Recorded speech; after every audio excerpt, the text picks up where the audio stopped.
If you're looking for a trusted and reliable source of news and information, check out my friends over at patriotpost.us. A link for them will be in the description box. So when you head over there and subscribe, tell them that ABL sent you.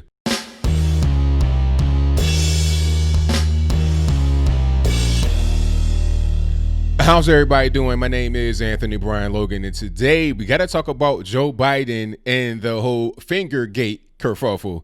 Now, I'm not going to focus on that specifically. I'm going to talk about that, of course, but I'll talk about all the other things that make the Fingergate be Fingergate. Now, Joe Biden was with his wife, Jill, at a campaign stop. I believe it was in Iowa. If I'm wrong about that, let me know in the comments below.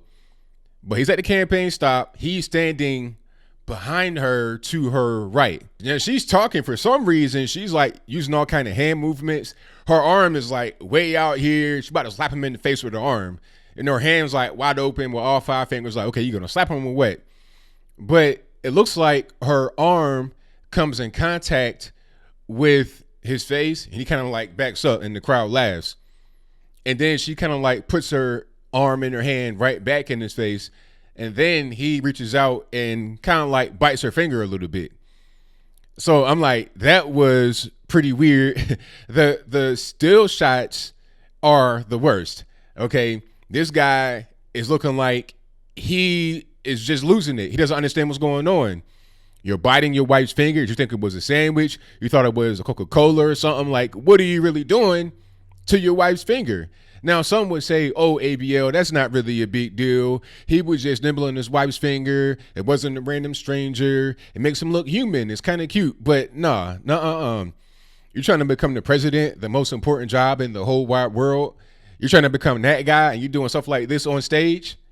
Okay? And let's not act like this is his first time doing something that's kind of strange on stage.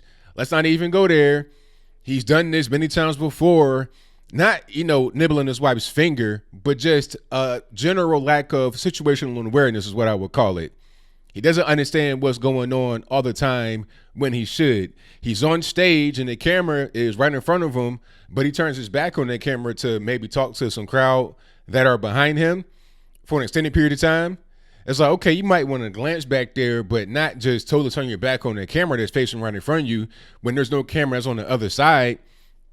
Because now, to the greater population that are watching it at home or wherever they are on the go, whatever it is, who are going to be more in number than those that are in the room, you can't be turning your back on them. What are you doing? No situational awareness. Remember the whole corn pop story? That whole thing was just unnecessary and random, talking about corn pop was a bad dude and he's going to beat me up with a chain outside the pool, this, that, and the third. I think it might have been in that same little talk in front of some kids, might have been in Delaware somewhere in the ghetto. In that same talk, he was talking about just a bunch of random things kind of mushed together. Check this out. And by the way, I sit on the stand and it get hot. I got hairy legs that turn blonde in the sun. And the kids used to come up and reach in the pool and rub my leg down so it was straight and then watch the hair come back up again. They'd look at it. So I learned about roaches. I learned about kids jumping on my lap. And I've loved kids jumping on my lap. Now, what was that? What in the world was that? You're talking about having the kids rub your legs and you know about roaches and you like kids sitting in your lap. And then you look a little boy in his eyes and say, I like kids sitting on my lap. No situational awareness. Why would you say something like that on camera? People can see you. And people are going to break that stuff down. It's like, okay, if I'm going to vote for you, why would I vote for a guy that has all these weird things going on? Okay, you're sticking your wife's fingers in your mouth. You're talking about kids rubbing your legs and roaches and turning your back on the camera. You don't know where you are half the time. You could be in New Hampshire, you think you're in Vermont. You can be in Michigan, you think you're in Montana. You could be in Pennsylvania, you think you're in Delaware. He does not have great situational awareness.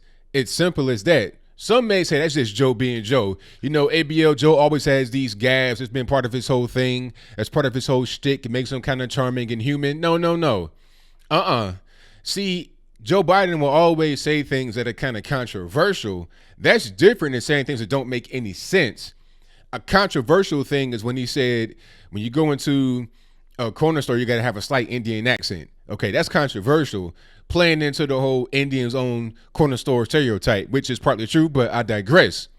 You're playing into the whole stereotype that could be seen as controversial. People get offended, and you got to go back and apologize or fix it or whatever. That is not the same thing as saying you are in Vermont when you're really in New Hampshire, or nibbling your wife's finger, sniffing on little girl's hair. That ain't the same thing. It's different when you go out here and you do things that are inappropriate or not appropriate for the situation. See, it'd be okay if you were not Joe Biden and you're trying to become the president. If you were, let's say, Will Smith, Channing Tatum, some random actor, comedian, a non-serious person, a guy that's not trying to become a leader of the free world, and you get on stage, you nibble your wife's finger or something like that, it's not really a big deal. Okay, that's fine. But you're trying to become the president. Trump said it best back in 2016. He's like, look, these guys look like total slobs on TV. Remember, what's my man's name? Kasich, John Kasich. Kasich would just inhale these mountain-sized portions of food.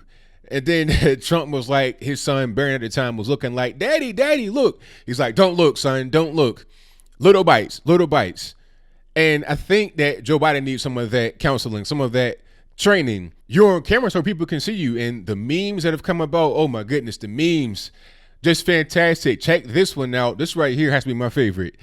It matches one that's kind of been running to the ground. It's a dead horse that's been beaten over and over. They've revived that and meshed it with the Joe Biden meme. To me, that's just, wow, that's fantastic. Great memes. When you're trying to become the president, you can't be meme fodder. It's gotten to the point where even the late night talk shows like Jimmy Fallon, who are basically an extension of the fake news, leftist, mainstream media, they're coming out and attacking them. Okay, they're coming out and making jokes. Normally, they make jokes about Trump for the entire soliloquy up until the point where they bring a guest out or they cut to a commercial or whatever it is. It's Trump bashing the whole time. But then when they bash the quote unquote front runner and creepy sleepy Joe, I mean, what are we really doing? You can't be doing stuff like this. Trump would never. I would never see Trump nibble on Melania's finger. You know, it just ain't going to happen. It's just not something that is professional or presidential. You know, now I know that word kind of gets used in a weird way. You know, people may say Trump's not presidential, but to be tweeting about people is one thing, but to be doing things that are just kind of odd, unnecessary, and weird on stage in front of the cameras, I just don't understand. When you're trying to become the president, you can't be doing stuff like this. Fingers in your mouth, talking about kids on your lap. I mean, as I close, I want to say this. Joe Biden has been in government way too long, 30-something years. Let somebody else come in that has not been in as long as you have. You know, that's why people like Trump, because he's been around these people in D.C. for a long time. He's been a rich guy for a long time, but he was not in politics up until he became the president. He gave his opinion about certain things here and there in politics, but he was never an elected official. Let a newcomer or a person that's not necessarily deep into the swamp come in and make some things happen. When you get people to the swamp like that, you get kind of, you know, you get this, I don't know if they call it a beltway syndrome. You are looking at things from inside the DC swamp rather than looking at what's happening with the entire nation and the entire world from the points of view of others, or at least from the points of view of people that don't live in the beltway, or from your own point of view from not being in DC for 35, 40, 50 years. Your whole life basically has been politics. You're about 80 years old at this particular point in time. Pass the torch. Let somebody else take over, because you, Joe Biden, you're not ready. You're just not ready. And I think I'll leave that right there for now. And what say you? Do you think the whole Fingergate kerfuffle was a big deal? If that's your viewpoint, let me know why in the comments below. Or do you think Fingergate was not a big deal? If that's your viewpoint, let me know why in the comments below. Personally, I don't think it was a humongous deal. It wasn't like the end of the world. But at the same time, why would you do something like that on stage? You putting your wife's fingers in your mouth? I mean, there have been a lot of other incidents that have happened that make this situation stand out. If it were just isolated by itself, it may not necessarily be a big deal. You know, maybe it would. Trump would never. Even Obama would never. George W. would never. George H.W. Ronald Reagan would never. But it still wouldn't be that big. But it is big because this is a pattern of behavior. This is not the first time. Sniffing random girls' hair. At least it was his wife and not a random person on the campaign trail like it has been before. You know, sniffing hair and touching inappropriately, grabbing hands, not letting go. People saying, hey, I feel uncomfortable around this, that, and the third. Luckily, it was his wife. And hopefully, Joe Biden will stop for his own good. If he doesn't stop and he becomes a nominee, oh my goodness. Can you imagine Joe Biden on the debate stage with Donald Trump? I mean, it'd just be unfair. It'd be a tomato can. It'd be like Mike Tyson in the ring with me, just a random person on the street. You know, I get hit one time by Iron Mike, I'm done. I'm on the canvas. I'm like, yo, call the police, please help. You know, because I'm not a trained boxer like Mike Tyson is. Okay, just like Joe Biden is not prepared to get into the political ring, so to speak, with a guy like Trump, who's been battling opponents and slaying them since before he was even a nominee to become the president of the United States of America, and even more so as our 45th president of the USA. But whatever your comments are, please let me know in the comments below. And that's all I got to say for this video. If you like what you heard, please comment, rate, share, and subscribe. Peace.